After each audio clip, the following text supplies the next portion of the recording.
help, man. I gotta write this romantic comedy. They got Kevin Bacon in it. I mean...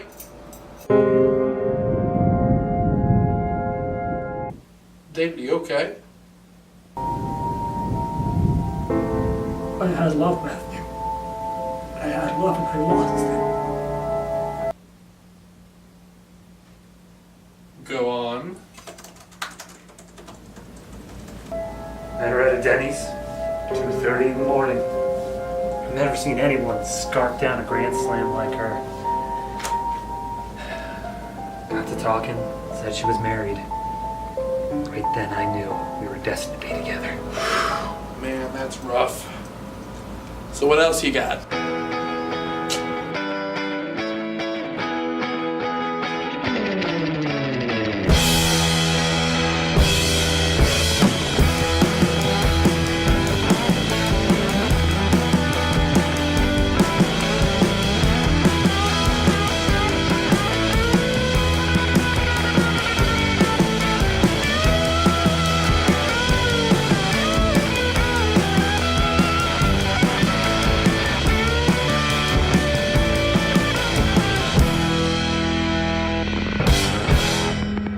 They're examining the cyst tomorrow. Wait, there's no resolution? This is still ongoing? Yeah, I don't know what to do now. Fuck! You know what, David? What you really need to do is like recharge your batteries, take a moment to kind of reassess. You know, let's watch a bad movie. You know, that should help get the something flowing. Yeah, I could take my mind off things. Let's do it. Alright. We watched a movie today. Playing it cool. Playing It Cool. Starring everyone. Everyone Everyone. in every movie ever. Particularly Ashley Tisdale. Particularly Captain America and Fantastic Four. And Sharpay. And Topher Grace. Topher Grace. And Luke Wilson for some reason. Okay, so let me just go through the cast on this really quick. You got Chris It's a fun Evans, one. It's a Chris fun one. Evans and Michelle Monaghan as the two leads. You got Topher Grace, Aubrey Plaza, Luke Wilson, and Martin Starr. Do you know him? Martin Starr, Lyle? I don't know. Lyle. Let me look. He's been at Freaks and Geeks. Oh. Okay. Maybe. They're all like the friend group. You have Anthony Mackie, who plays Falcon in the Marvel movies as the producer guy. You have, I learned how to say this, Yoan Griffith as a boyfriend of the girl. Yeah, Patrick Warburton shows up. In other words, it's quite a star-studded cast. Ashley Tisdale, Matthew Morrison from Glee, Beverly D'Angelo from Christmas Vacation and Vacation. Excuse me. Whole list of people. And the cool thing is, the director, Justin Reardon, has never, excuse me, directed anything before this. This was his first feature. His first feature, yes. He directed one short film beforehand, and I've never heard of it. Does not mean that it's not good or bad or anything like that. I would like to see it. Send it my way if you know where it is. So I will give the plot of this movie. It's called Zoltan, the Hungarian Gangster of Love. That's not the plot of this movie. That is a crazy title. All right, so the plot of this movie is Chris Evans is the unnamed narrator. Chris. Who I'm just going to call him Chris Evans because that's all I can call him. Otherwise, it's just narrator. Well, yeah, because he's just credited as me. Yeah, so I'm going to call him Chris Evans. Me and her. Chris Evans is a screenwriter along with a whole bunch of other What is this, mother? people in his group, and none of them, except for Topher Grace's character, believe in love. It's not a thing. Or at least believe in its longevity. True. Like, they might believe that it might exist, but it's always a flash pan, like infatuation type So thing. it goes through Chris Evans' whole history of like, all these girls he hooks up with or whatever, but he doesn't love them, and Can't do commitment. all of them have flaws or whatever. But then he comes across this one girl at this one like charity thing, and he immediately falls for it. He can't get her out of mind. He's just like, nah, it's just infatuation. I just gotta find her again so I can just get her out of mind. And he starts going to like charity events and stuff like that. He has to present himself as like this big charity guy, like Save the Frog. He's just lying his ass off. Because he's a writer, that's what he does. And he finally comes across the girl again and finds out that she is, well, he found out earlier, but she has a boyfriend. And they're happy together and whatever. But he's just like, whatever. Well, we can. She's still in my mind, but we can just, be friends. It's not like I can do it. So he tries to just make them friends, but then they get closer and closer until finally he ends up kissing her. And then the penis enters a vagina. Pretty much, he keeps on getting like more and more desperate to have this girl, but she's in a relationship to the point where she gets engaged. And he's just like, no, you don't love him. You don't love him. You'll never love him. You'll never me. love him like I love you. Exactly, pretty much. And just Adrian. he gets more and more attached and clingy to this woman, played by Michelle Monaghan. Like, it's not healthy. Not until finally it comes to the wedding, and throughout the whole course of the movie, he's just like saying how, like, man, love has all these cliches of like, going to break up the wedding and running through the airport and doing all that stuff. And then he does those things until finally he comes across me and he's like, hey, I came here to try to stop the wedding. She's like, well, you're late. And he's like, you married him? He's like, no. I said no because we both knew it wasn't right. We weren't right. But she's like, that doesn't mean I want to be with you. We're still terrible, damaged people. I had sex. I cheated on my boyfriend. You lied about like charities and shit like that. We are terrible, disgusting people. I was like, yeah, we're perfect for each other. Yeah, because he gets found out. And then, they end up being together in the end. And then his... I wanted to lay that to like a narrative thing, but I can say it now. There's a whole thing where he has separated his heart into a different person. It is a different being. It's an imaginary character. In order to separate himself from those feelings of love, he's separated into a chain-smoking, Rat Pack suit wearing... kind of very noir-like protagonist, Humphrey Bogart, Maltese Falcon type deal. And throughout the course of the whole movie, he keeps on seeing his heart, and like whenever it comes to like... he's just chain-smoking. Whenever it comes to like he's actually falling for this girl, like the heart's doing something, and like there's one point when like he fucks up or whatever, and the heart just like is sitting down from across the bar, just flips him off. Excuse me. And at the end of the movie, his heart stops chain smoking and starts tap dancing down the boardwalk, just so happy. And then credits to a very, very luminescent cityscape. Yep. A lot of colors. I'm like, I've never seen a cityscape that vibrant. Within that same movie, good color correction. Over the course of the movie, like Aubrey Plaza, who like is one of his friends, admits that she loves him, but that doesn't work within his narrative. So he's all spoilers. He has it wrong. Topher Grace, he's the only character who does believe in love. And he goes around leaving a book. Love in the Time of Cholera. Yeah. Which is a real book. And it is. Isn't that the inspiration for the movie The Painted Veil? I have no idea. I want to check. Okay. He is the one that tries to convince them of like all this love stuff is true and he can do it and all that stuff.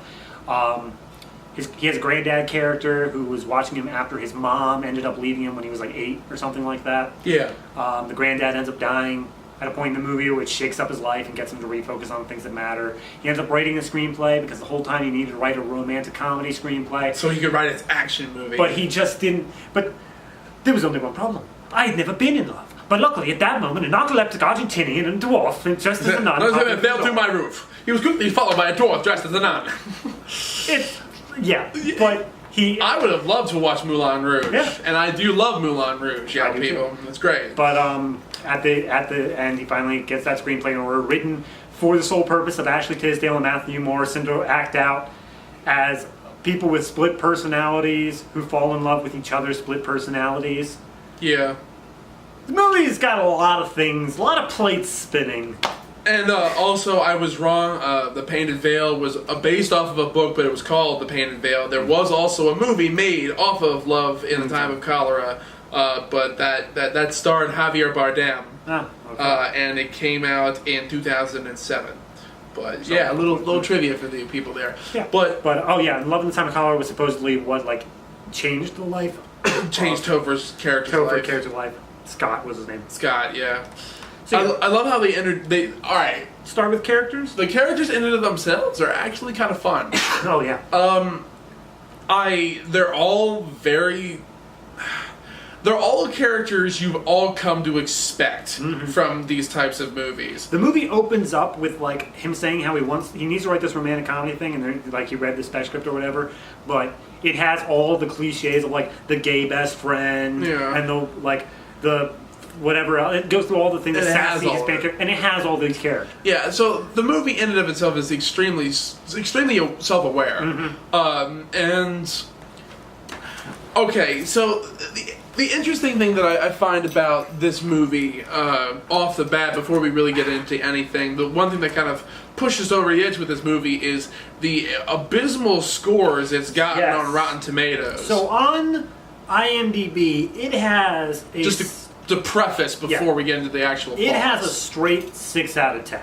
Yeah. So that's usually above our threshold. Yeah, we usually, if we look at IMDb now, if you were saying like IMDb is not a good thermometer in which to judge these movies, you're right. That's one of the reasons why we judge off of all these aggregate sites. And it's also, we're not going to get into the conversation about aggregate sites, but it's kind of like a general rule of thumb about trying to pick these types of movies. We usually try to pick an IMDb rating of usually almost like 4.5 I'd say and below. 40% or lower. Yeah, we try not to even hit for 50 because that's like, okay, that's just kind of like divisive. Yeah, it's not even divisive. It's just okay. Yeah. So but that's not the point of okay movies. 60% on IMDb out of 100%. On Rotten Tomatoes, it has a 32% audience score and only a 15% critic score. Yeah. So that's what I use to base off. Like, this doesn't seem. Also, good. I think the Metacritic was also very. Metacritic was like 19. 19, yeah. So like, it was really so. Oh yeah, most of this stuff was saying like, yeah, this movie sucked.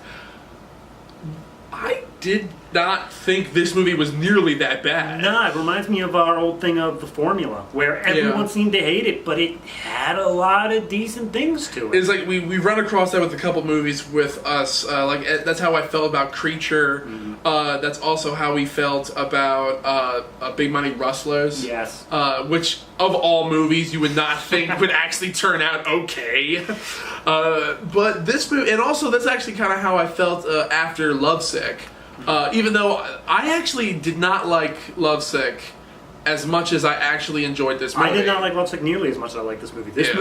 This movie is heavily stylized. It reminds me a lot, and I brought this up before how much I love this movie. 500 Days of Summer. In that it just takes a few seconds of going down a completely different stylistic path every once in a while. Yeah. And it's really refreshing every time that they do it. And actually, I feel that the stylized bits are probably the strongest parts of the movie. The whole thing in this is that every time that someone tells a story, Chris Evans' character just imagines himself in it. Yeah, he kind of disassociates and then vicariously lives through this story as like if he was experiencing it. So like there was one part where... which is interesting character portray because it's weird with his character though, because he seems to be a completely dense asshole for most of it, but the ability to be able to kind of assimilate yourself into the stories like that by personally assuming that role, that means that he's a very empathetic person too. Yeah. So he's not a sociopath at least, but at the same time though, I don't know exactly. He's a little conflicted. There's one part where Scott's character is telling them about a love story he saw in a Korean soap opera. And oh god, they recreated that too. They recreated the whole thing with Chris Evans and fuck, how did I already forget her name?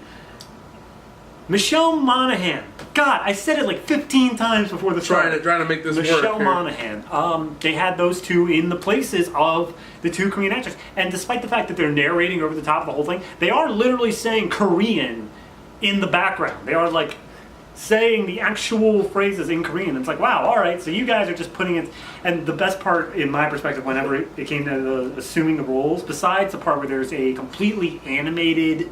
that segment. We'll get to that in a second. There's a part where Aubrey Plaza's like, all right, so put yourself into my shoes. And then followed by Chris Evans' narration saying, God damn it. And then it shows him opening the door dressed as a woman with like Aubrey Plaza's hair and makeup. And it's just... And like... it has Michelle Monaghan in the place of the guy that she was seeing that night. So he's like, she's got like a full like drawn on goatee and like, dressed as the guy. It was great. Oh god, And It like was the guy kind of was a telling creepy scene too. Michelle Monaghan dressed as this guy was telling Chris Evans dressed as Aubrey Plaza to go down on him. My penis hurts. My penis hurts. What? My penis hurts. Okay. My penis hurts. Go home then. I want you to take care of it. No. I can't believe that actually is a real thing. I know. I remember that shit from like when I was like late teens, early 20s. Yeah.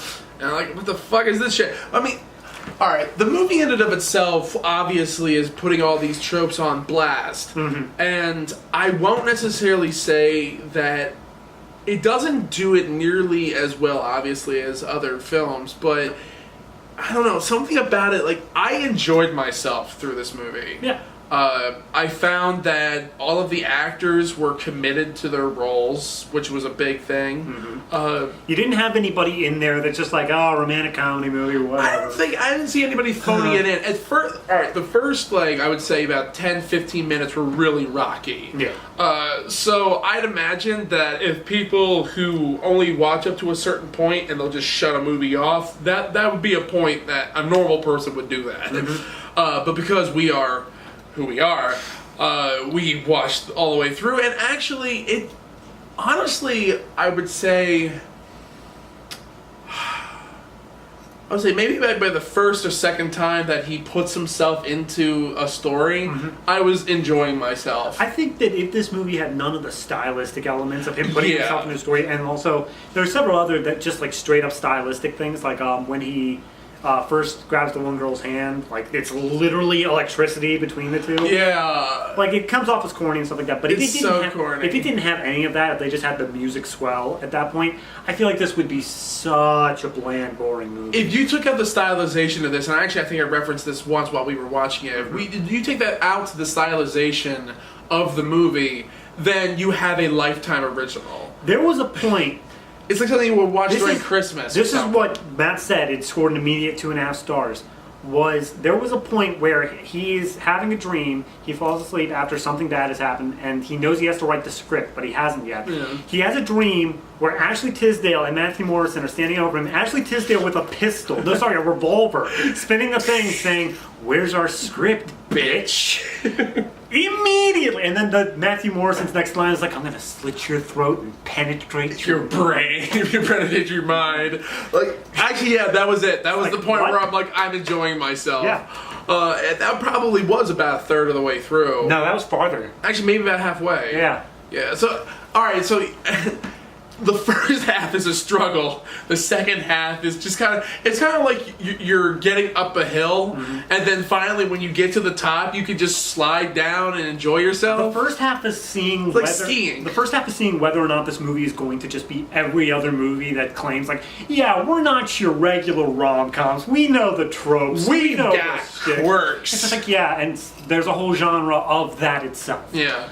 But this movie, honestly, once you get past a certain point, you realize, like, no, they are taking it slightly differently. Where while they do play up the cliches and all that, they also are playing it up as like, no, we're better than that. It's that they recognize the fact, it's like, yeah, there are these cliches for a reason. Yeah. Like, they exist because of the one guy, he had a whole speech of saying, like, the rom-com isn't how life is supposed to be. It's how we wish life would be. And then when the guy decides that he's like, no, I want to make things as I want them to be, that's when he starts really falling into the cliches. The running through the airport, the breaking up the wedding, doing all that. It's kind of like, it goes back to that whole thing, I can't remember who said, is like, love is an emotional thing. It's not a rational thing. That was Chris Evans' character. Okay, yeah. So like, and for the pluses and minuses involved with that, because when you fall for somebody, obviously you don't think as clearly or as objectively as you would about a situation. Yeah.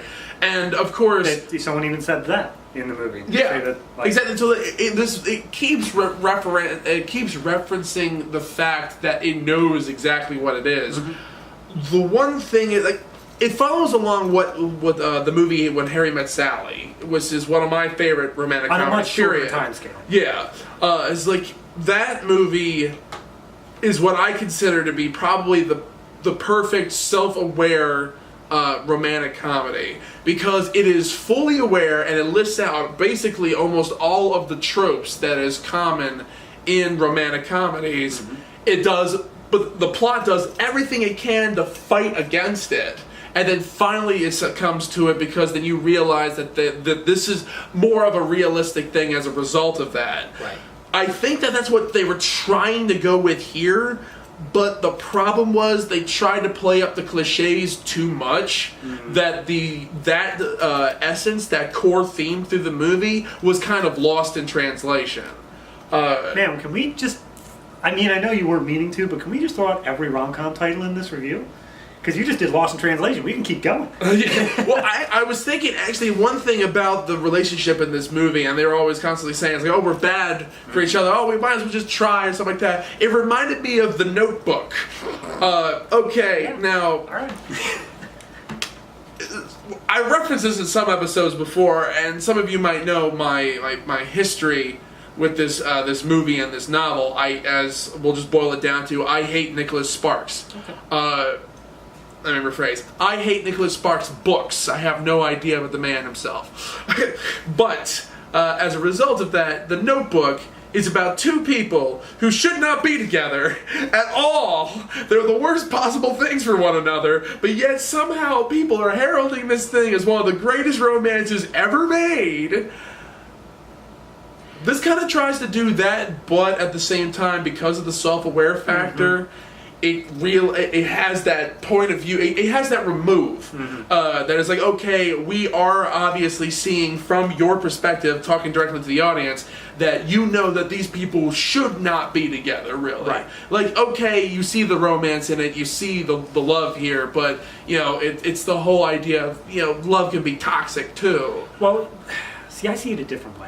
Maybe I'm thinking too far into No. this, I see right up to the part where like he's drunkenly showing up at her apartment after they. That was rough. Yeah, like there was a whole thing where like That reminded me of High Fidelity. she's with I think that's the right movie. she's with her fiance. I think at that point. Yes. Did they get engaged at that point? Yes. Okay, so she's with her fiance, and he shows up drunkenly to her apartment.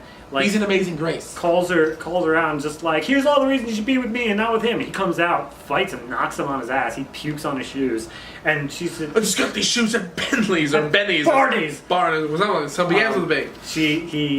he grabs her by the hand before she leaves. It's like, you hate me. He's like, I don't hate you. I nothing you. I nothing you. And at that point, I was like, yeah, they really shouldn't be together. But it was also immediately after that scene that his grandfather died and he got his life back on track. Yeah. So, But at the same time, though, even when he finds her at the end, they're still saying this should not happen. But- we should be in opposite sides of the country type of deal. here's the thing. Between the point that they had that drunken thing to that scene, they don't interact anymore. That's true. There is not a which single follows scene a there. regular third act Yeah. structure. There is not a single scene where they do that. He has turned his life around. He's realized how he needs to keep the people important to him, and he's doing all that and trying to make that. But he doesn't, no, though. hold on. But he does. He turned his life around and all that, and he realized, like, after he's done that with every other person in his friend group, everybody, he's like, look, I'm sorry that you said you love me and I didn't react the right way. With his friend Scott, that he completely blew off. With everybody in his friend group, he's managed to turn that back around. But he was like, now that I've done all this, I still can't get her out of my mind. I have to try just as one. And so then he does the whole cliche thing. But when he comes to her, when he gets to her, she's like, me and him weren't right for each other. But that doesn't make you right. We still should not be together. Yeah. We still should not. And it was just like him, like, look. And it wasn't even him saying, like, it's I love you, I do all that. It's him saying, like, I want to give this a shot. It could be the worst mistake. It could end in a few months. It could do whatever. But why shouldn't we try now? You're not with him. Take the risk. Yeah, why shouldn't we try? And that's all that really got to her. That was just like, you're right. There was literally... Because the whole thing that she kept asking the whole way through was, give me a reason why we should be together. Yeah. Give me just one reason. And every reason that he gave that was just based That's off... another red flag in and of itself, though, because if her whole thing is like, give me a reason for us to be together, you should not have the other person ask for the reason. Oh, no. If you yourself do not have a personal reason to be together, then there's no reason to be together. I don't think...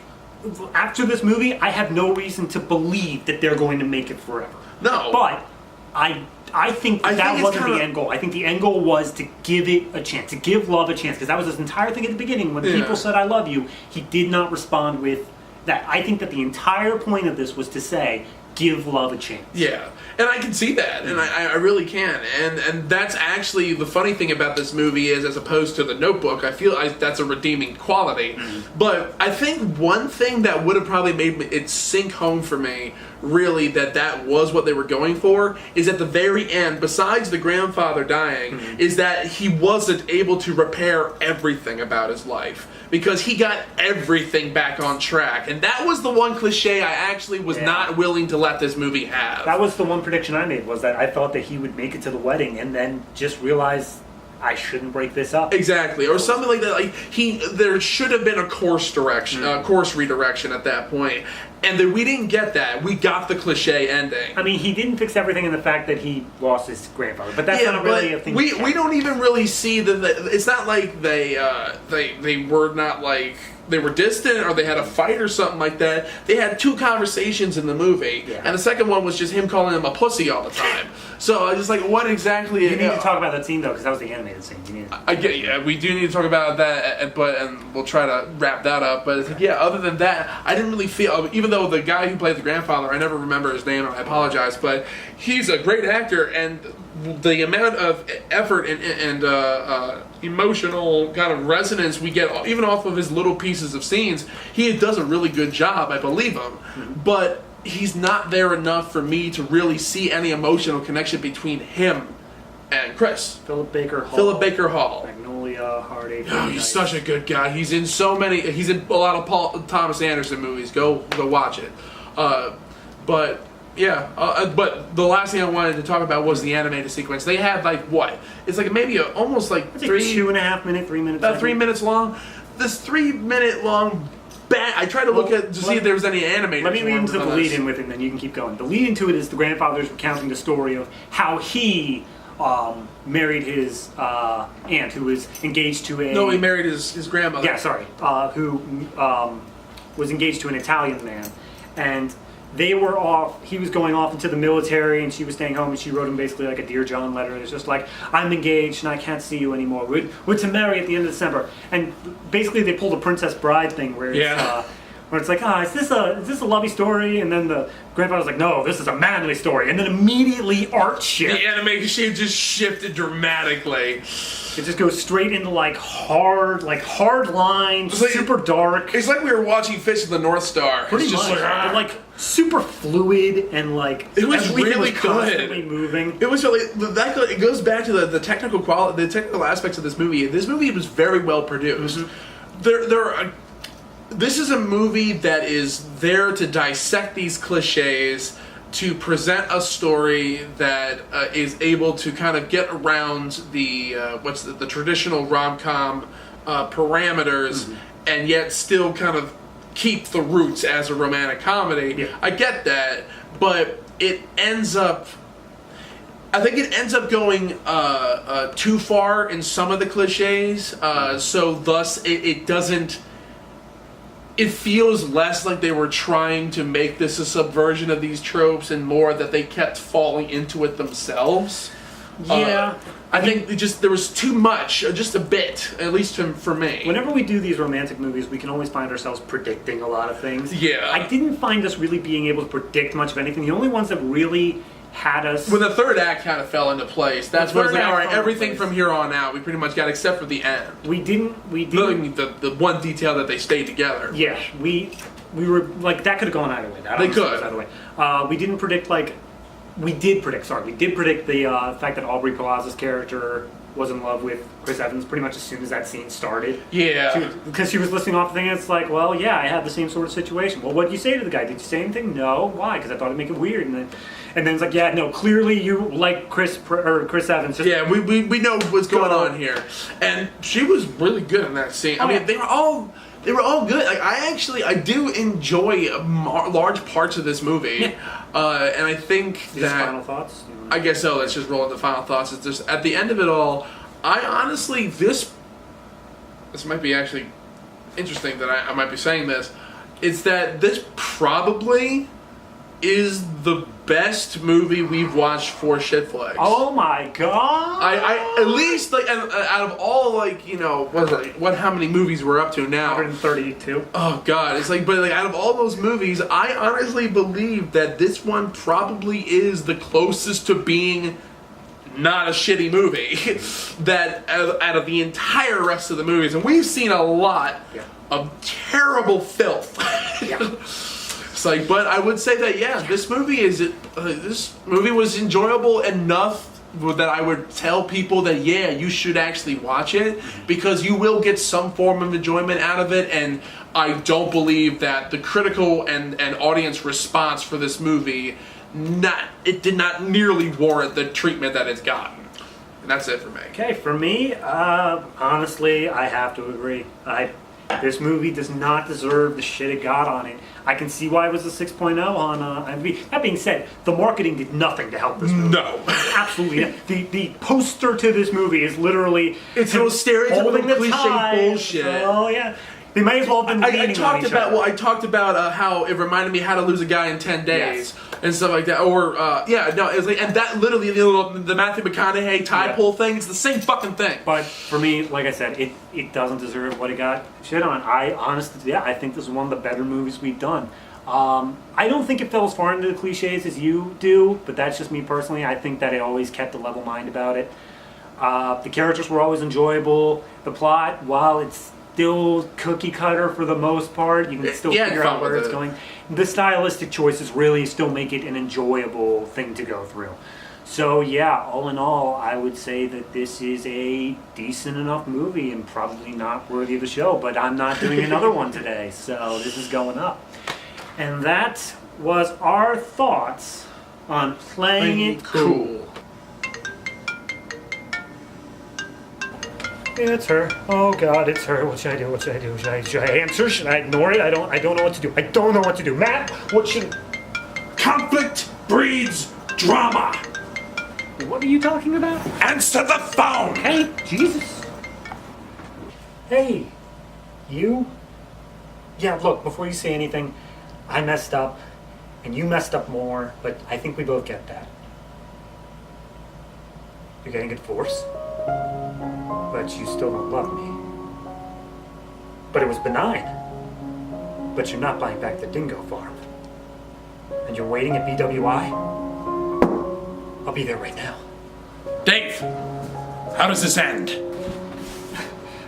I don't know. No one knows, and that's what's so great about love. The unexpectedness, the craziness of it. Willing to do anything for the other person no matter what. That's what makes love love. That's a little hokey. I might edit that. What? Be with the woman you love. Okay. Wedding Singer 2, a Dave Veltri story. Yeah.